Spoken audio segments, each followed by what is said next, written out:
Welcome to Buy It or Pass It, the show where I let you know if you should spend your hard-earned dollar signs on a game and buy it, or leave it on the shelf and pass it. I'm Henry, and today we're going to be looking at a game called Windjammers 2, an interesting sports action title from... Hang on, is this ringing? Is it even connected to anything?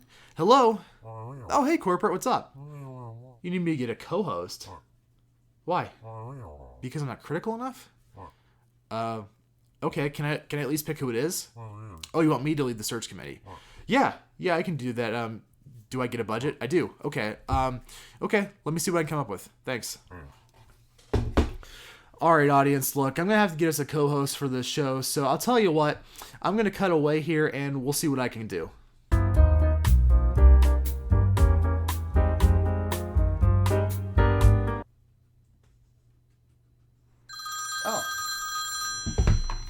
Hey Corpos, I gotta tell you, I got a list of some really heavy hitters here who I think you guys are gonna love.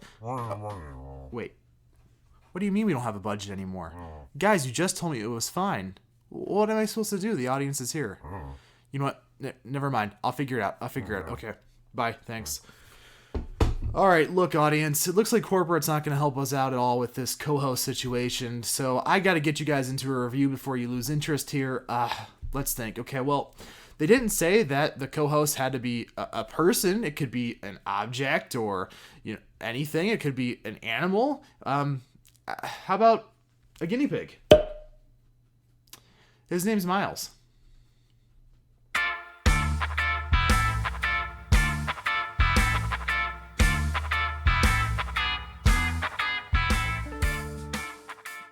Windjammers 2 is the successor to the cult classic arcade title Windjammers. In Windjammers 2, you'll have one simple goal: get the disc in one of your opponent's 3 separate goals, which are worth either 3 or 5 points, while preventing your opponent from throwing the disc in one of your goals. The disc can be bounced on walls, curved based on thumbstick inputs, and even simply dropped into the opponent's side if they're playing too conservatively. However, this is massively oversimplifying the mechanics. There's a whole lot of technique here, and each character also has their own strengths and weaknesses. Feel free to use the game's built-in tutorial if you really want to get a strong grasp on everything the controls have to offer. And trust me when I say that there's a whole lot of technique here. You can get very specific in your inputs to unlock and use some really cool moves which play these awesome and stylized animations. When Datamu went to make a sequel to the original Windjammers, they could have easily chosen to go for a more gritty or radically different art style in a misguided attempt to bring it into the modern era of gaming. But the good news is that, well, they didn't. But they were still really bold in their art choice. Windjammers 2 does an awesome job of copying the original game's aesthetic and, in my opinion, improving it by adding character animations and graphics that wouldn't look out of place in a Saturday morning cartoon or in an anime. Besides the art style, there is another major change compared to the original. There's an overworld, where you can travel from event to event, level to level, and it really expands upon the original game in a good way, providing a structure that is much more interesting than simply loading into the next match. The overworld also plays host to a few different challenge or extra missions.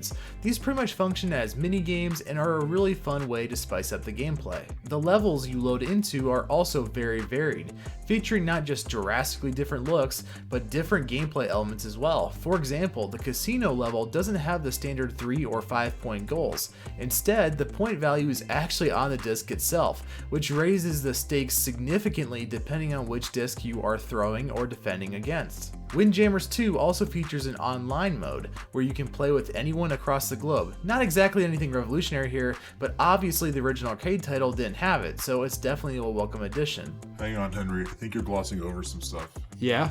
Like what? Well, for starters, although the game is fast-paced, the characters still feel very sluggish when they are moving around. I get this is supposed to feel like the original, but it does feel slow. Plus, the art style, while nice, reminds me of something I'd see on Adult Swim. It feels a little conservative. Hang on, Myles. I understand this is kind of what you were brought on for here, but do you feel that you're being a little, overcritical? You want to see overly critical? Fine. I would have also liked it if they took more risks in the gameplay. It would have been swell if they would have introduced new concepts and changed up the formula from the original a little bit more.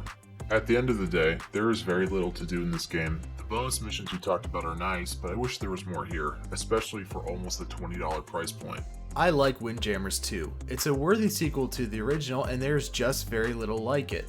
Myles complained about how he wishes more was here, but I think that it's not a terrible package. It's a nice throwback to arcadey titles of old. All in all, Windjammers 2 is an incredible title, and because of its fast-paced gameplay, awesome action, and arcadey style, I'm going to be giving this game a buy it. Myles, what are your thoughts? I'm going to be giving the game a buy it as well, but I wish that more risks were taken and more piracy opportunities would be there. Piracy? What do you mean? The less you know, the better. Anyway, audience, I hope you enjoyed the show. Be sure to like and subscribe for more content, and Myles and I will see you in the next episode.